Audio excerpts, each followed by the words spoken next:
Today, we are going to discuss a topic dominating discussions in Washington, and that's the future of Ukraine's security assistance. My name is Max Bergmann. I'm the director of the Stewart Center and the Europe-Russia Eurasia Program here at CSIS. And I'm delighted to have an excellent panel to discuss the future of Ukraine's security assistance, which over the last week has suddenly been cast into doubt given the turmoil on Capitol Hill and Congress not funding Ukraine assistance and not passing a supplemental budget for Ukraine, which now leaves the future of Ukraine's war effort, the future of U.S. support for Ukraine in question. So with me to discuss, I think, this really crucial topic is Karun Demirjian, a congressional reporter for the New York Times, where she has been front and center in covering assistance on Ukraine on Capitol Hill. And she arrived at the Times after almost a decade with the Washington Post, where she started off as a reporter actually in the Moscow bureau and covered the national security beat on Capitol Hill for 6 years. So Karun, thanks so much for joining us. And then Dara Massicot is a senior fellow in the Russia Eurasia Program, now at the Carnegie Endowment for International Peace, where her work focuses on defense and security issues in Russia. And of course, she was a longtime scholar at the RAND Corporation. And then last, but certainly not least, is John Deni, who's a research professor of security studies at the U.S. Army War College, their Strategic Studies Institute. And John's expertise lies in NATO and European security. He's also a non-resident at the Atlantic Council. So Karun, maybe we could start with you. If you could sort of unpack what happened on Capitol Hill when it comes to Ukraine's security assistance, and then maybe we'll start there, and then we can talk about the prospects for passage. Well, just as at the outset, Ukraine's security assistance right now is in limbo on Capitol Hill. And that is a result of both political divisions that were ongoing before we had this crisis in the House, of the Speaker having been ousted and there being a leadership fight. But that has certainly exacerbated the situation around what will happen and the avenues, frankly, for actually being able to pass a package that will keep the security assistance and the drawdown packages flowing to Ukraine. This has been kind of looming for a couple of months. There has been an active campaign from the right wing of the GOP to say, look, we shouldn't be spending money on Ukraine. We should be spending money on the U.S.-Mexico border. We should be spending money on our own domestic security problems. And slowly but surely, over the last several months, they've managed to kind of build up a critical mass for that among House Republicans. You saw earlier in the summer that the Republicans who were angry about just general budgeting and federal spending issues managed to kind of influence then Speaker McCarthy to say he didn't want to bring a supplemental spending package to the floor. That was actually before Biden even made his request for an additional $24 billion in aid. You saw those numbers creep up as they were arguing about the defense authorization bill, where there were efforts to strike Ukraine aid from that, the authorizations for Ukraine aid from that package. They didn't succeed, but they showed that, a couple more dozen Republicans were actually siding with the naysayers and saying we don't want to do this. And then lawmakers went home for August recess, and you saw that trend accelerate dramatically in the last couple of weeks, such that there was a standalone vote last week on whether to keep the USAI, the Ukraine Security Assistance Initiative, $300 million pot going. It's been going for almost a decade, right? But the vote was upside down among House Republicans. Majority of the House still says we should keep this going. Majority of House Republicans say no. And look, we got to the end of the fiscal year without making a decision about whether that Ukraine aid would continue. It was not part of the deal to keep the government open. There is a contingent of people in the Senate, predominantly bipartisan, that say, okay, look, this is so politically charged that we need to go big, we need to go longer. Let's talk about numbers that look like maybe $60, $70 billion that can get us through the next election so this can stop being such a politically fraught issue. But as much as there is, that goodwill among a majority of members of Congress, there is this roadblock in the House, which is now exacerbated because you have candidates for the speakership who are openly opposed to funding the war in Ukraine. Jim Jordan has taken that position for a long time and maintains it to this day. Steve Scalise on the other side of issues. But whoever comes to the helm of the Republican Party in the House and becomes the House Speaker is going to have a lot of control over what happens on the floor. And already now we can't seem to have a discussion about Ukraine assistance absent tethering it to these border issues that have been the top priority. So it's a very fraught time, and it's not exactly clear what the road ahead is, although there's a lot of people making a lot of different proposals, everything from zero it out to try to go big so that we don't have to argue about this again in the next couple months. Now, I think the thought, at least in the White House and the administration, of many supporters on Capitol Hill, that essentially the Ukraine supplemental and funding the government were going to be sort of tied together. But that seemed to, that connection seemed to be broken over the weekend. Yeah, I mean, there was that thought because to date, since the Russian invasion, that has been how it has worked. Either Congress has managed to pass a supplemental or roll that supplemental in with other issues, oftentimes with, disaster relief and other sorts of domestic issues, but it's worked to date since early 2022 when this all started. This is a break, and everybody's trying to take a position of, okay, don't panic. There's enough in the pipeline, there's enough in the stockpiles where it's not like Ukraine is going to go belly up or have a major cataclysmic problem on the battlefield if we can't do this in the next, in the term of this continuing resolution, which was a 45-day resolution. I think we're under 40 days to go at this point before that expires. But you can't push that timeline out that long, especially since the power of these packages has been really towards the drawdown authority. Yep. It's been funding that has been mostly to replenish U.S. stocks that are sent out to Ukraine, but that has been the pattern of how this has gone. That has been why there's an argument in both parties of, look, this is not just good for national security, this is good for the U.S. economy as well. However, it is, they need to come up with some sort of solution, be it short-term or long-term. And right now, this is not the topic of our conversation. Clearly, we're talking about Ukraine, but there is this, it seems like those roads are going to go through an even more intractable problem on Capitol Hill, which is that Republicans are saying no Ukraine funding unless you give us serious changes on the border, which is not just, more funding for border security, but a change in the asylum laws. That weights down the Ukraine issue with one of the most intractable other policy fights on Capitol Hill. So finding the way through is that much harder. So it strikes me as two issues. Maybe we'll break down the kind of the distinctions between drawdown authority and security assistance in a moment. But it seems like part of what you're saying is that the challenge is that a Republican Speaker of the House would have to bring to the floor for a vote something that not only divides its caucus, but now looks like perhaps a majority of the Republicans don't support, or would be close to perhaps getting a majority of the Republicans, but would divide his party, but not the opposition. And that's something that any speaker, he or she, would be loath to do. Republicans have this thing called the Hastert rule, which is basically the assumption that a majority of the majority has to back something for you to bring it to the floor. Now, that is one of the complaints that, it's as enforceable as the speaker actually wants to enforce it. The speaker can bring up a bill on the floor, but then he potentially faces the ire of the rank and file, which is what we saw happen with Kevin McCarthy. So absent a rule change about who can try to depose a speaker, you might see the same thing play out. Look, Ukraine was one of the issues that Matt Gaetz was railing about when he was on the floor, accusing Kevin McCarthy of making secret side deals with the administration to keep money going that he didn't want to see going out the door. So there's both the question of, can you get around your conference, and I would add that, that a lot of the Republicans who have recently joined the no, we will vote against this group, say that they're still for funding Ukraine. They just want to hear answers from the Biden administration about specific accountability questions. It's not clear the Biden administration can actually provide those answers, so not clear there's a way out of the impasse. But it does seem like it's not that there's 117 diehards against Ukraine funding, right? But there's probably a couple dozen, and we saw that just 8 Republicans were able to, decapitate the leader of the House basically in the last couple days. And unless they change the rules, the next speaker would potentially be putting himself up for the same fate. And that's even if we're talking about a speaker that is inclined to do that sort of thing. Look, Steve Scalise voted to preserve that USAI pot of funding last week with the minority of his party. That suggests that maybe he'd be willing to talk about this sort of deal and to put that on the floor.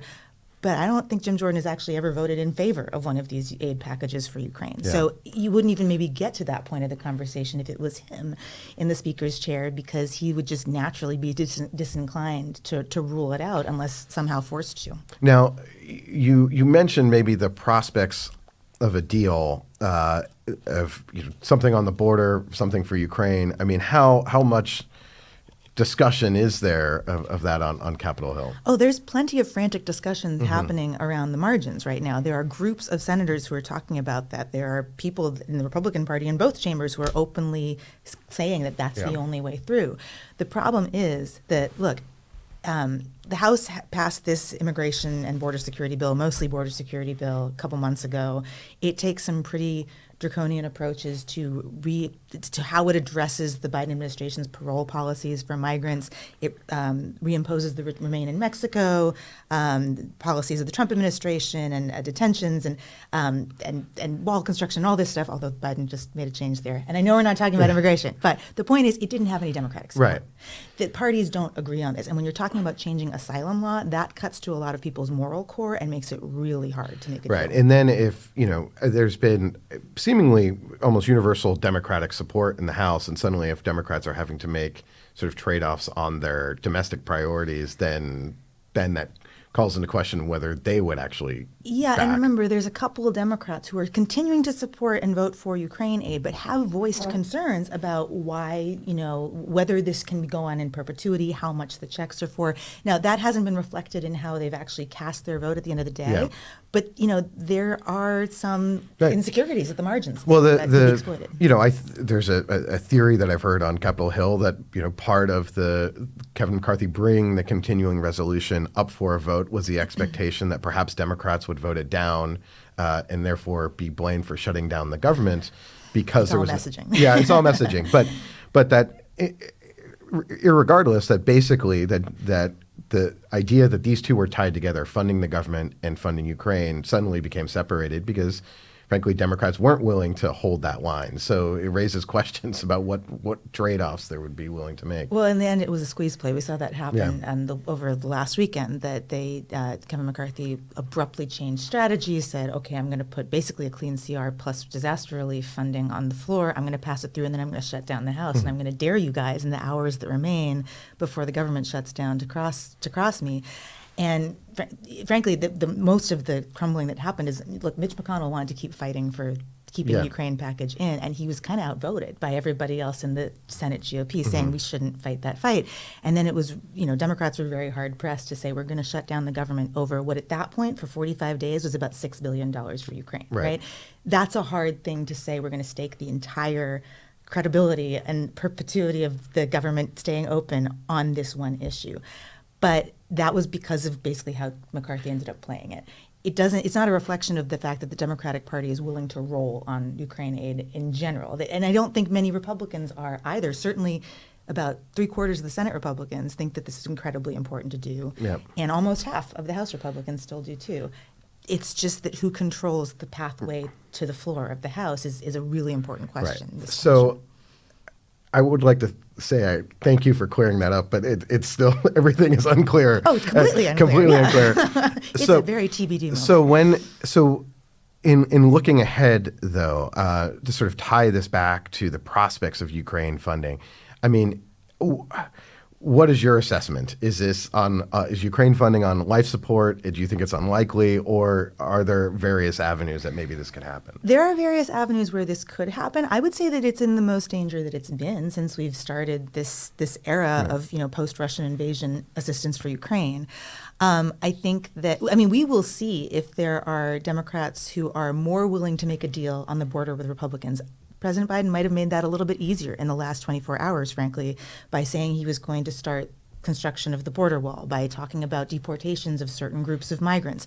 That has angered some Democrats, but it has also opened up the possibility of, okay, we can parlay on this stuff in a way that maybe we couldn't quite as well even last week.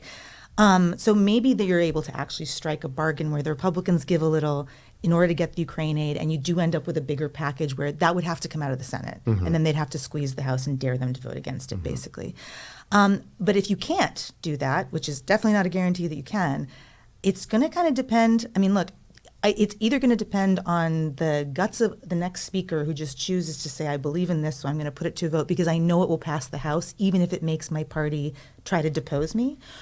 Or there are various mechanisms that with a little bit of time you can do to try to force the issue. There are parliamentary maneuvers. There are discharge petitions. There are things that we rarely see happen in the House, but that are potential avenues to exploit if people believe in this strongly enough and it gets that critical that that's the only way through. No, well, thank you for that. And normally at a CSIS event, we don't go sort of, we focus on the foreign policy and national security and don't necessarily go deep into the inner workings of the workings of the House. But in this case, it's really critical not just for for the future of U.S. foreign policy for Ukraine.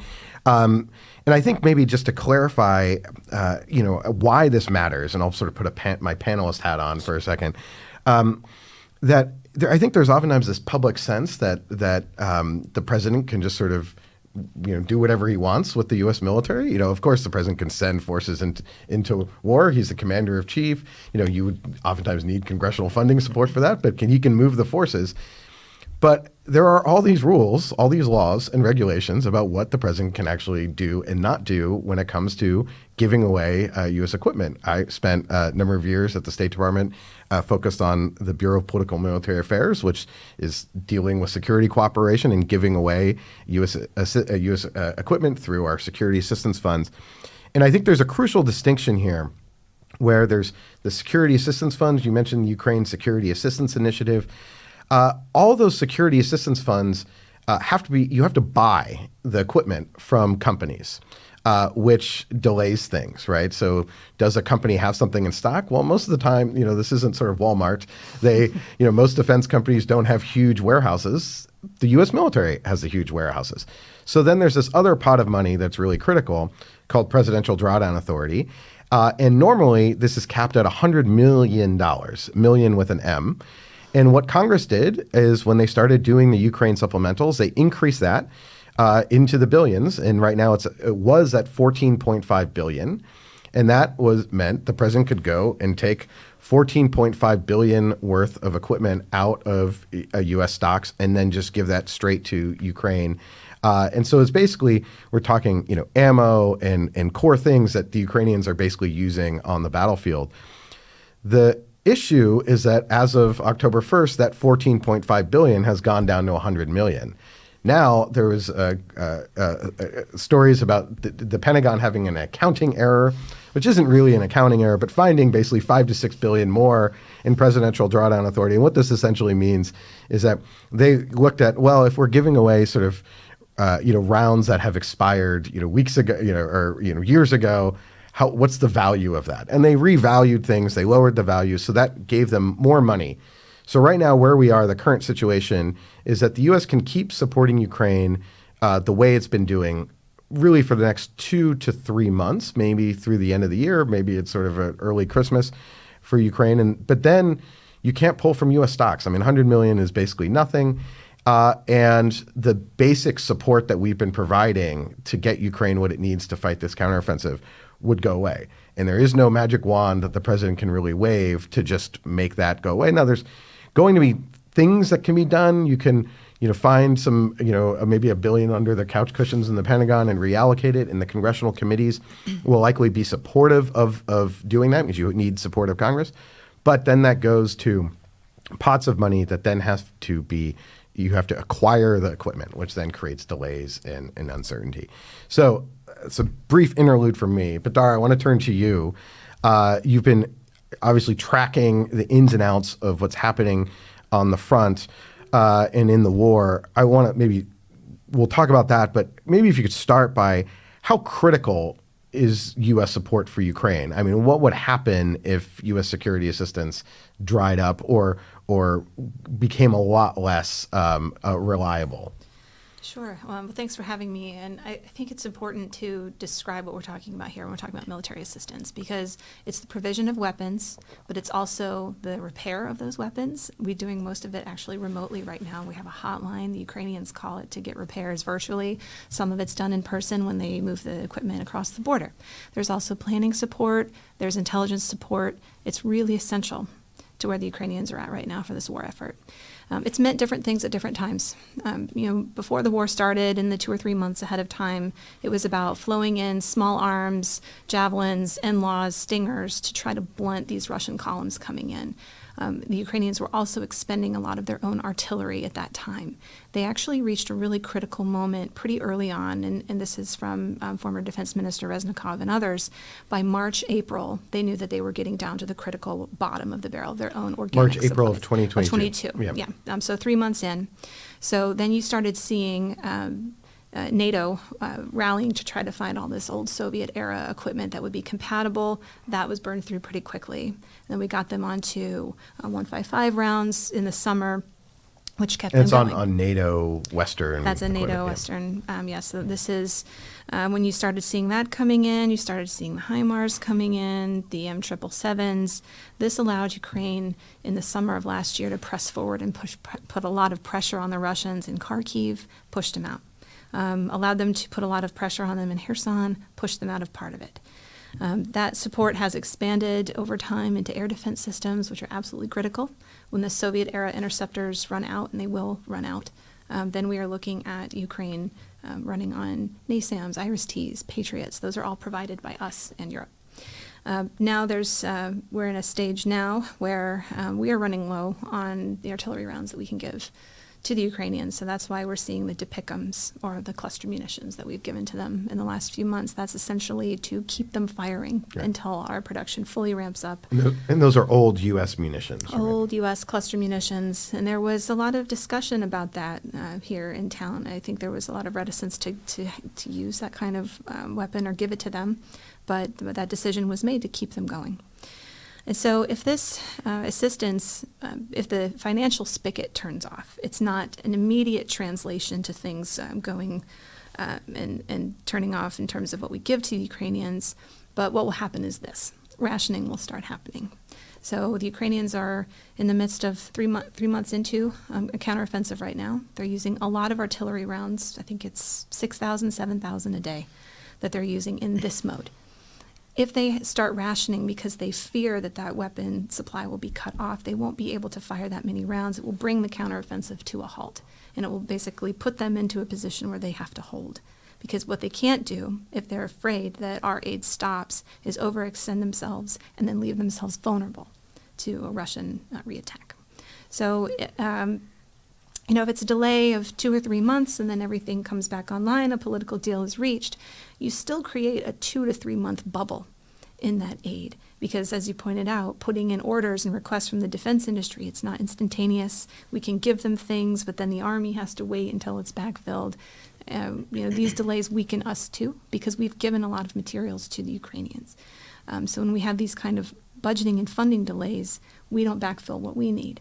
So it's really important that this stays steady and reliable for multiple reasons on the battlefield and for us in our own readiness. Yeah, a portion of the Ukraine supplemental is actually just to go to the U.S. military to buy replacement equipment for what it's given away. And so in some ways, by not passing that supplemental, you're leaving the U.S. military a bit short.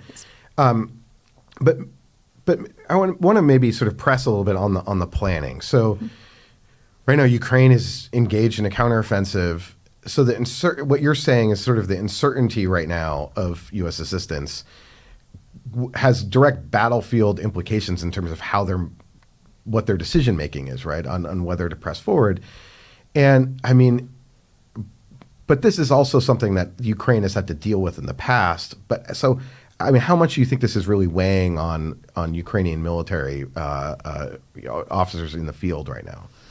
Well, I think it depends on how long this gap period lasts. I mean, if this is something that can be resolved by the end of the year and there's no real break in terms of what we can provide to them, then they can make plans and arrangements. But if they get the sense by early winter or the spring that there's going to be a significant scaling back of support to them, I think they're going to start to make those decisions. Like maybe we can't press forward as much as we want to. We have to we have to ration. We have to go into a scarcity mindset. And there's been a lot of reporting about the state of the Russian defense industry ramping up its production, finding workarounds around many U.S. and Western sanctions. If Ukraine is now then suddenly struggles for equipment, what is the state of the Russian forces, and what could this mean for the future of the war? Right. So, Russia has been, over the last year, I would say, since they announced their mobilization in September of last year, they've been tightening up a lot of legislation and increasing penalties for not complying with defense orders. And gradually, they're not there fully, but gradually moving towards a wartime economy, at least in the defense industrial base. So the estimates are all over the map in terms of what the Russians can produce annually if we're just looking at artillery production. Some say 1 million a year, but they're trying to get up to 2 million. And I think it's important to put that into context of what we can do. I think right now we're at 24,000 a month, 28,000 a month. If you look at what the Ukrainians are firing, if they're really firing 6,000 rounds a day, that's less. What we produce in 1 month is less than they fire off in 1 week, and we don't give 100% of those 24,000 to them directly, right? We keep some for ourselves. The Russians are firing off an incredible amount of shells. I mean, they're outfiring the Ukrainians by several factors. They're not replacing at the same rate that they're firing, but if they can produce upwards of 2 million a year, that's basically what we hope to produce plus what the EU hopes to produce together. And we still, if they reach 2 million, we won't be there. I think it's a little over 1 million if you combine like Rheinstahl and what we're trying to talk about. And of course, Putin and North Korea, there was likely some deals there to get some of the North Korean shells. But this is also part of the reason why the administration provided DPICM cluster munitions to sort of balance out that artillery advantage.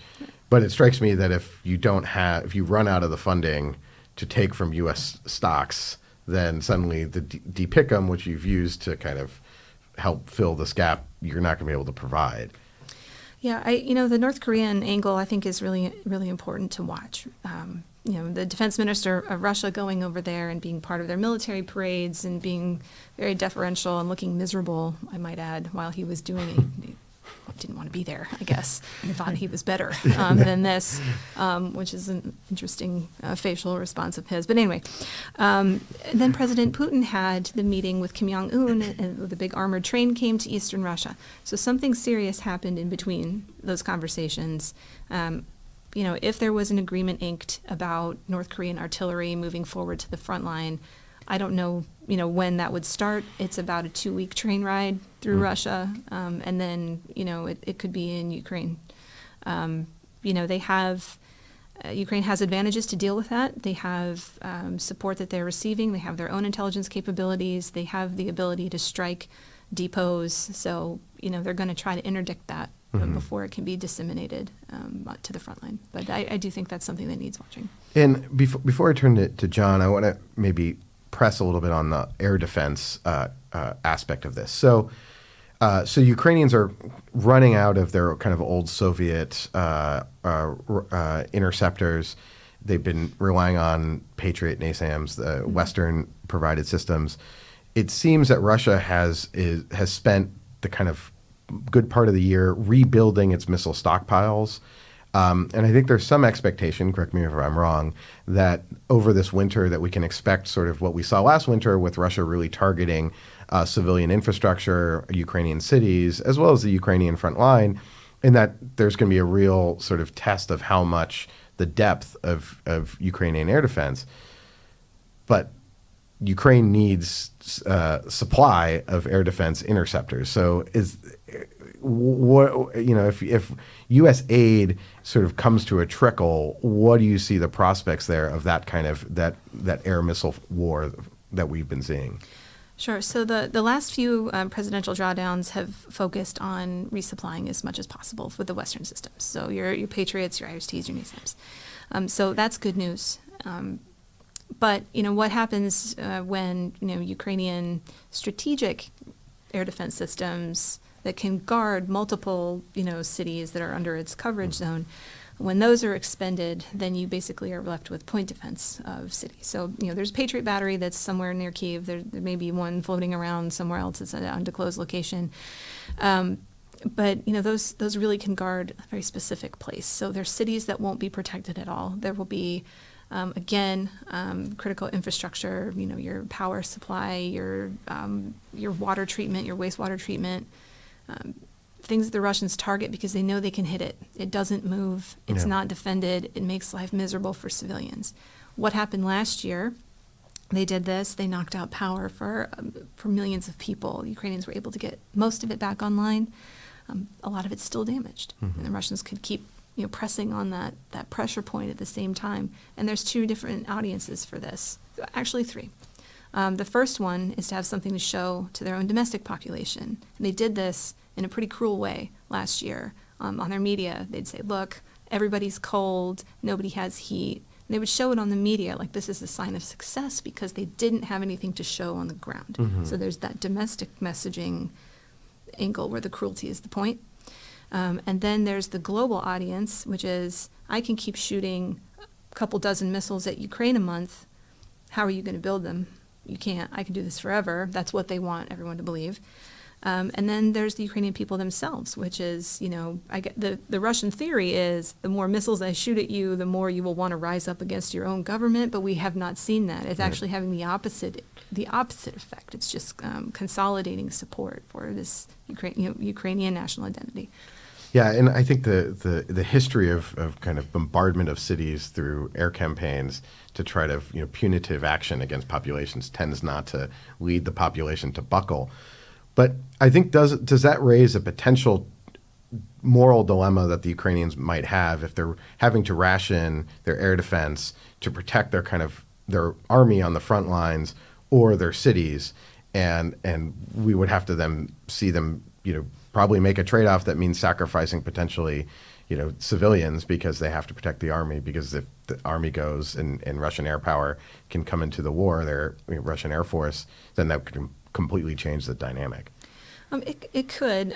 Russian tactical aviation is not having a great time still. They are using glide bombs pretty effectively against the Ukrainians at this point, and they are trying to target any type of air defenses that they're bringing forward with Lancets or FPVs or the first-person view munitions. But this is a dilemma that is coming. And if if aid really and truly stops, and Russia is launching at Ukrainian cities, then it gets to a point where they can't defend the airspace. So, John, let me turn to you. What can Europe do? So let's just assume the taps from the U.S. come to a trickle. Is there a capacity or an ability for the Europeans to do more, to step up? As you hear that rhetoric a lot. Can Europe do more and help fill the gap here for Ukraine? Yeah, well, that's really a critical question, Max, and thanks for inviting me to participate in the panel. I need to note, though, first that because I'm a U.S. government employee, even though we've got academic freedom at the Army War College, the views I express are going to be mine alone and don't reflect those of the Army, the Pentagon, or the U.S. government. Max, I want to answer your question by starting broadly first, and that's to talk about what Europeans have done to date. I mean, frankly, this is, if I were to put a bumper sticker on this, it's a good news burden-sharing story, right, of what Europeans have done. In fact, if you look at the total military, humanitarian, financial, social, economic assistance, European assistance to Ukraine is actually not quite double what the U.S. has given. Even if we narrow that down to just the military assistance, European commitments slightly exceed those of the United States to date. Now, those are commitments, I acknowledge that, but the Europeans have done a heck of a lot. I'm a little bit surprised, frankly, that our administration has not tried to frame American efforts in this regard in a broader context to explain to the American public that this is really, as I mentioned, it's a good news story burden sharing wise. And as I've heard others here in town say, even if we just look at the U.S. defense budget, for less than 4% of the U.S. defense budget, the U.S. and its allies are defeating to some degree, at least the land forces, or at least greatly diminishing their capacity at a very low cost, at least to the West. So can Europe do more? My colleague at National Defense University, Dr. Lisa Aronson, she and I have been working on now for not quite a year, a study examining just this question. What is the Allied role in the assistance effort? And we're doing that because in our own strategy, the Allies are viewed as the center of gravity for all the things that we want to do in the world.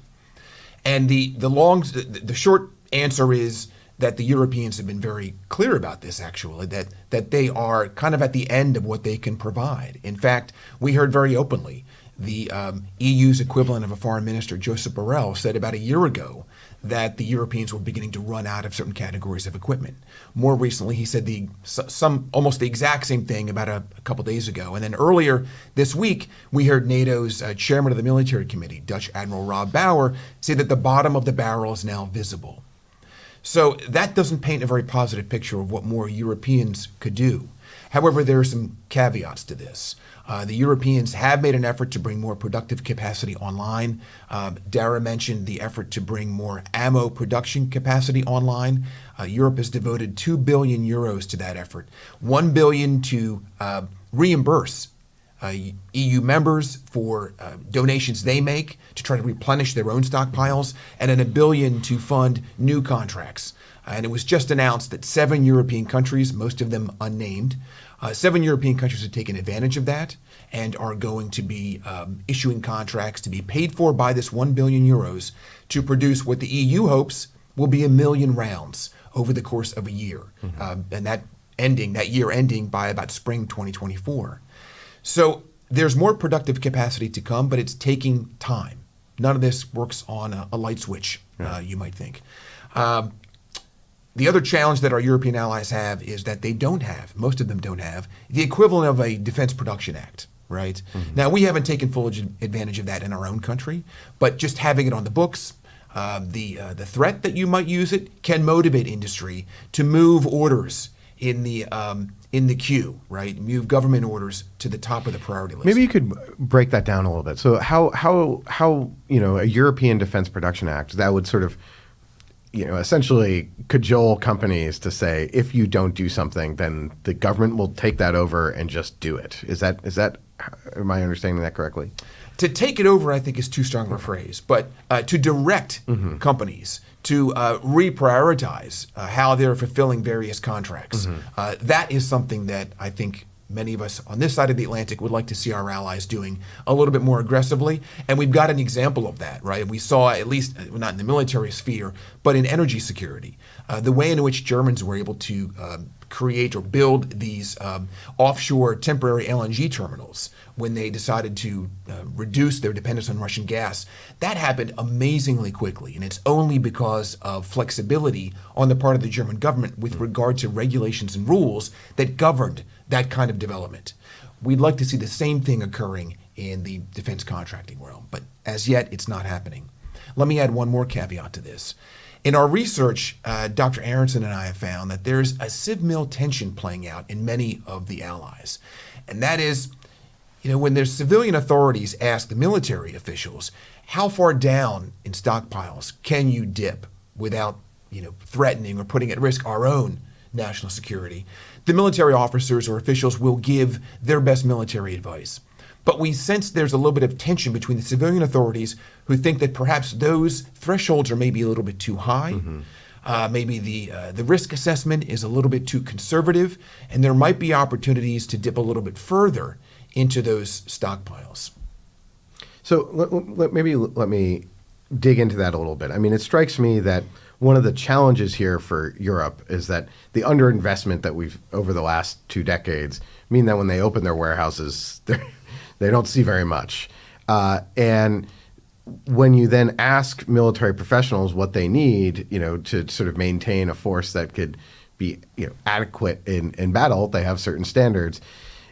Is it, if though we are in a situation where basically Ukraine is fairly desperate for resupply, I mean, does it then make sense for Europe to sort of sacrifice some of its readiness? And what does that mean for NATO? I mean, there's a huge focus on NATO on trying to increase the overall readiness of European forces.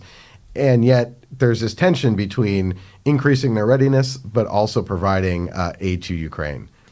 Yeah, I mean, broadly speaking, we're struggling against a phenomenon that began to play out, about 30 years ago, right? I mean, the post-Cold War era, the primary story, the main story there is a defense drawdown, right? Cashing in on the peace dividend. We saw this play out across Europe. Our own country did it, right? We spend less of a percent of our GDP on defense than we did during the Cold War era for very good reasons. But that defense drawdown, as it played out in Europe, we are now reaping the results of that. Now, to some degree, there was a bottoming out of those trends almost a decade ago in response to Russia's first invasion of Ukraine in 2014. But the response to that rebound that we hope to see, has been slower. It's been particularly slower among the big players in Europe. I'm speaking of the French, the Germans, the Italians, the Brits. Together, those 4 countries account for 2/3 of European NATO military spending.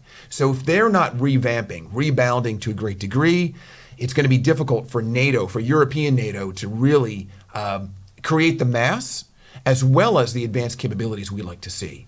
Now, most of our European allies since 2014 have been, as I mentioned, spending more on defense, but they're mostly investing in greater capability and less in capacity. So the response, the answer to your question of, well, could Europe be doing more to dig into those stockpiles? It really depends upon where you sit in Europe. Right. If you are a frontline state, so to speak, a Baltic state, Poland, Romania, you're going to be a little more reluctant, or Finland now, to dig into those stockpiles. But if you're further west, not close to the proximate threat of Russian ground forces at least, thinking of France or Spain, the UK perhaps, I think there's greater capacity there, potentially, to dig into the stockpiles a bit more. Yeah, it does strike me that part of the dilemma here is that I think Europe probably could do more. They could put more money on order with their defense industry contracts. The EU, is right now debating whether to have a 50 billion euro fund approved for Ukraine. Much of that's not necessarily about defense industry, but you could take some of that money or increase it and start putting more contracts in. But again, that takes time and then creates this potential gap when industry starts humming, and maybe do a European Defense Production Act, or at least do that on certain national level, but moving to more of a wartime footing. But that still creates a bit of a bubble, as Dara put it. But Karun, maybe back to you. So, it seemed like over much of this year there was just like a confidence that Ukraine assistance was just going to pass through the hill. Given what we've just heard, perhaps was this just a hiccup, and then when everyone sort of realizes actually this has real is potential impact on the battlefield, that the Europeans are actually doing a lot and they've given away a lot, and so there isn't sort of a ready solution of just of Europeans doing more, that there's actually a potential real problem here. Do you think that will sort of sharpen the minds on Capitol Hill? Not to be a downer. Yes. But no, I think there are people on Capitol Hill that already know that. I think there are a lot of people on Capitol Hill that are acutely aware of the critical nature that keeping the financial spigot flowing has to actually being able to not just sustain Ukraine's war effort, but make sure that the Europeans don't falter, because the United States has played a galvanizing role. I think there's plenty of people who also realize that Europe is putting plenty of skin in the game, given the comparative size of the economy of the United States versus that of the European continent and the EU or the European NATO members. But that has not been able to break through the political messaging that says this isn't our problem. This is a war that's far away. The Europeans aren't doing enough. I mean, these are messages about Ukraine that started off before this war was happening, right? I mean, there were complaints that happened during the Trump administration time about what is going on with the Europe versus the United States and how much skin there is in the game. Yes, everybody kind of got together on a multinational level when the Russians invaded Ukraine, or when it was imminent that they were going to. But that didn't fundamentally change the politicking and the political messaging that's happened in certain branches of the GOP and across certain areas of Capitol Hill. And in a time of, in a time in which people are still kind of feeling the after effects of the pandemic, and when I say people, I mean like the American population, where the various investment achievements that the Biden administration is trying to trumpet are not necessarily being felt at people's kitchen tables. It's a powerful message to say, why are we sending this money abroad when we should be keeping it back here at home? As inaccurate as that message is, right? And so you've seen the polling on Ukraine shift. You've seen that even though people still say, yes, of course, we think Putin's a bad guy and we don't want the Russians to win this, there's this reticence when it comes to, should we keep writing the checks for this? And that has fueled that message of the anti-Ukraine aid camp.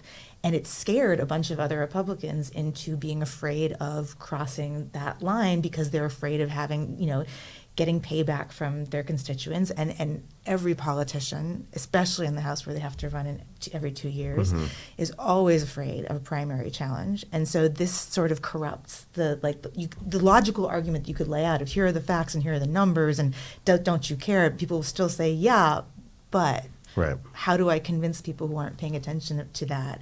And frankly, that pendulum is shifting in one clear direction. So the question that the debate on Capitol Hill for like what's the information that could actually clarify people's minds does seem to be shifting over to this question of, accountability, which is a very squishy word, right? But people on Capitol Hill, the people that are swinging over to the naysayer camp, or at least voting with them right now, even though they say they want a reason to be able to support Ukraine aid, are saying, I just need to know more about exactly where these weapons are going. I just need to see more of a plan for how we can actually, support Ukrainian victory so that we're not going to be in this, like in a Vietnam type situation where this goes on. I mean, it's not exactly the same, obviously, but we're not going to be in a situation where this goes on for years and years and years, and we end up in a stalemate and just walking out at the end having burned through hundreds of billions of dollars, and what did we get for it? And I think that's where there's you can change minds and bring people back. But that's also, difficult to ascribe fault, because the Biden administration can only say so much, because they can only track weapons so far into Ukraine after the, ownership changes hands to be under Ukrainian control. And also because, it's that there have been limited avenues for this message to actually get to those House Republicans. I mean, it's not like Kevin McCarthy was giving cabinet level officials or even Ukraine's president a forum to have an audience with the skeptical House Republicans when they asked for one. And so if you don't have that dialogue, it's really hard to answer those questions. And it also strikes me that the politics of this, though, the public opinion has shifted, but it's still, I think, somewhat surprisingly above water. It's above 50% American support for security assistance. And there's also been a critique of the Biden administration that they haven't sort of done enough to actually articulate the case. They haven't really made the kind of more sharp political attacks maybe against those that are opposing Ukraine aid. I'm curious if you see that evolving, and particularly if there's a situation where Ukrainian cities are being struck and Ukrainians are saying, America cut us off from munitions. That strikes me as also walking a political fine line for some Republicans in the House. Maybe not all, but for some. I mean, it is. And those Republicans are being very outspoken about this isn't a real fight. This is a politically manufactured crisis that we're having where it shouldn't be this hard to just say this is the right thing to do for all these different reasons. That it's a benefit to the United States domestically, national security wise. It's just the creep of how this could happen if Ukraine isn't defended. There's even they are mounting the counter arguments to the far right argument of we don't want to end up in a situation where we're in a head-on war with Russia, saying this is the way to avoid that, right? And avoid putting American boots on the ground in an evolved situation where NATO gets dragged in more directly. But they're not breaking through. And that's been the problem. Like, it is not that people don't understand this. It's not even that a majority of people don't understand this. There just seems to be, we haven't found either the person or the exact message that can cut through and push back the tide of skepticism. Look, Biden's supposed to be giving a speech about this. We'll see if there's something that he can say, if he takes the gloves off and just gets real, down to brass tacks about this. We'll see if the people that he needs to say that to are actually going to listen to him as well. And again, this is a situation where you still have a really robust majority of the lawmakers in Congress that agree with the president, that agree with the points that you just made about, the facts and the vitality here of this aid. It's just that there's a small crew that seem to have this really important pressure point that they control in the House of Representatives, and that's the problem that they're facing. Dara, let me turn back to you.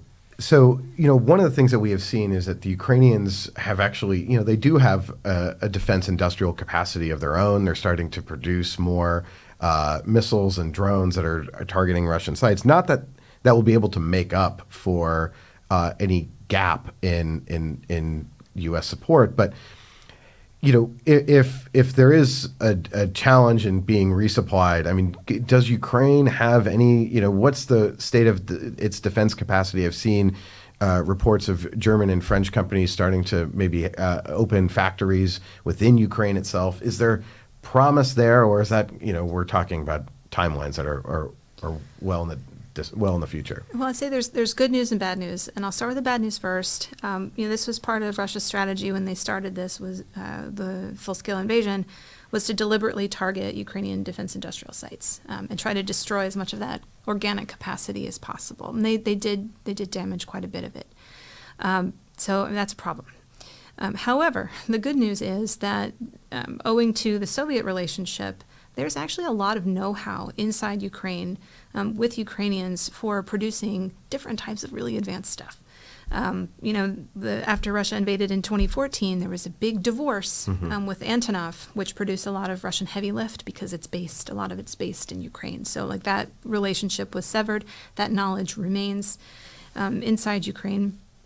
They've been able to do a lot with their own missile capacity. The problem is it's not safe. Russians know where a lot of these sites are, and they try to target them. And now a lot of their missiles are getting shredded by Ukrainian air defenses, but not all of them.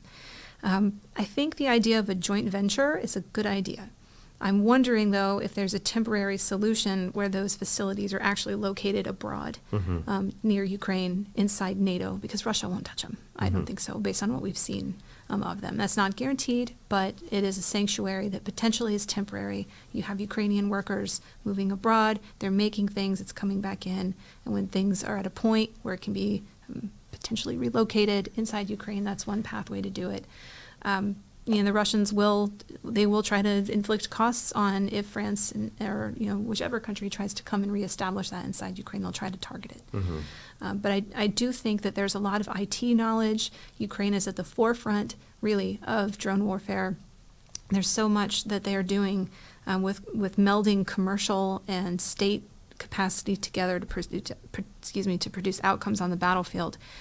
There's a lot of talent there. Yeah. So that's the good story. It's not rebuilding this from scratch. We're talking about creative minds, putting things on the ground that work with limited resources. I think I just read an article recently that they've started doing titanium welding on their own, which is pretty tough for M777s because they need it to be repaired quickly. Yeah. So there's the spirit, there's the technical knowledge, there's the historical background. Those are all positive things working for them. The negative, of course, is having a safe place to build these things.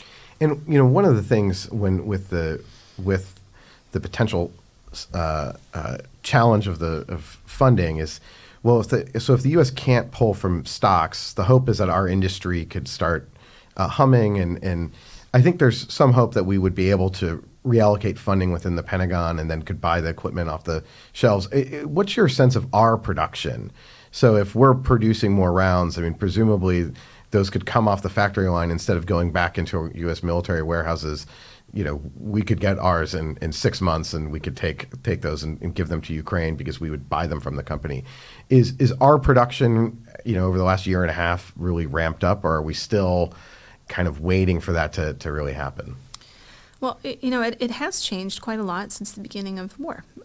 And that's, to our credit. I think it's not really meeting the needs yet for Ukrainians. There is a plan for it to be ramped up pretty high, I think, in a few years from now, 2 or 3 years from now. But again, that doesn't help right now. To your question, that's a political will question. Is the administration, with support in Congress, willing to do that? Saying, I'm sorry, we're going to pause this batch. Army, you have to wait your turn. We're going to give this to Ukraine because they need it at this moment. That's a political question. It's possible. Right. It sort of gets to the issue. There's constantly sort of talk of, Europe versus Asia. Do you focus on China? But if the administration decides that, well, no, we have to just prioritize this fight right now, even if we don't have funding, and we'll move money around. That would potentially limit what's available for Asia. And so in some ways they would, by not passing this funding, you're sort of forcing that hard choice on the administration. And, I'm not sure what they would do. I think they might prioritize Ukraine or try to do both badly, but I think that you would create actually a real tension there. It's possible the China problem set requires different tools than what we're talking about. For what's happening right now on the ground in Ukraine. Just to kind of paint a picture for everybody. I spent some time looking at Google Earth and commercial satellite imagery of all the old Russian bases that I used to know about. It's empty. They're empty because all the equipment is in Ukraine right now. So there's this, what we're doing right now is not a waste at all. Like, what we are doing is we are helping a country fighting for its freedom. We are also keeping the Russian army fixed in Ukraine and away from NATO borders. They're just not there. Like, on the border of Finland, on the border of the Baltics, pick your spot. The Russian army they're not there. It's tumbleweeds in these bases. Right. I mean, that would, John, strike me as perhaps, I get military officers in Europe saying, well, no, we need to have this much in our inventories to be ready. But given what Ukraine is doing and sort of defeating the main adversary that you would be ready for, strikes me as a trade-off probably worth making there. I think it does, but again, I think it depends upon where you sit. And my comments earlier, what I mentioned, that was really a caveat, right, to the broader theme, which remains true, which is the Europeans are, to quote Admiral Bauer, seeing the bottom of the barrel, at least in the short run, right? There's potential for more over the next couple of years. I'm a little concerned about our efforts to try to maybe increase production or build more productive capacity near Ukraine. We've seen examples, for instance, of purportedly Russian efforts to sabotage a Bulgarian ammo storage site. Right. The Poles have uncovered a spy ring that they allege are composed of Russian spies bent on destroying rail lines that take equipment from Poland to Ukraine. So I think the Russians would try, maybe if only on a covert level, to try to undermine any effort in that regard. Again, that pushes us to look more farther to the west, right, Western Europe. Mm-hmm.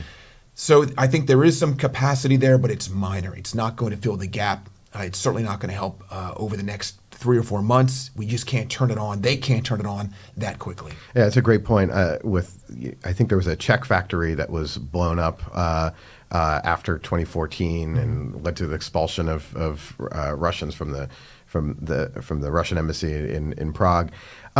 Maybe a final question to you. I mean, so if you're sitting in Europe, what does this say about the kind of reliability of the United States if suddenly everyone is really concerned about whether the U.S. is going to simply maintain its support for a country that's fighting one of our main adversaries and having some success? I mean, what do you think that does to kind of our kind of broader reliability of the United States, and how will that be perceived both in Europe and globally? Well, I think in Europe certainly is perceived very negatively. I mean, in all my interactions there, when I travel there for research or I meet Europeans here in our country, I get the same kind of questions about what's the reliability right now of the U.S. Congress, what's the reliability of the U.S. going forward if there's a change in administrations in 2024, Donald Trump returns. They're all very nervous about that. I think there's some good reason for that kind of skepticism, but I think to some degree they're also maybe missing the big picture. Karun mentioned some of the polling data, some of the political trends don't look very good in the short run, but there's perhaps potential over the next few months if we step back from the heat of the political storm that's playing out here, or the political fire that's playing out here in Washington. But broadly speaking, I think, frankly, it undermines the American role, I should say the perception of the U.S. role. It's not very confidence-inspiring right now. Yeah, it sort of, in some ways, reflects kind of a degree of fracturing of kind of an American consensus when it comes to foreign policy, and that sort of has broader implications. We've seen that happen in the past, but this, I think we sort of forget that last year there was real bipartisan support for all of these supplemental bills, and that's, I'm curious. Maybe final question to you, Karun. Seeing, if you were a member of Congress and a Republican member, and you voted for most of probably these appropriations last year, does that have any impact, or is that sort of that kind of consistency? Because I would think there was bipartisan support last year. Not much has actually changed in terms of the importance of this war. I think the reason that you're seeing some people break that streak of having supported this is just because it's not the hot new thing that's got the momentum that's going along. Mm-hmm. The counteroffensive has been going for a few months. The line isn't changing as on the ground as dramatically as it was when everybody at the beginning thought that, if you don't do this, Kyiv will fall in a matter of weeks. And that didn't happen, and Ukraine made gains. And there felt like there were very urgent reasons as things were playing out on the ground in ways that now have kind of started to not stalemate, but just slow, basically. Mm-hmm. And members of Congress have a lot of things on their plate, oftentimes have very short attention spans, are on these 2-year cycles, especially in the House.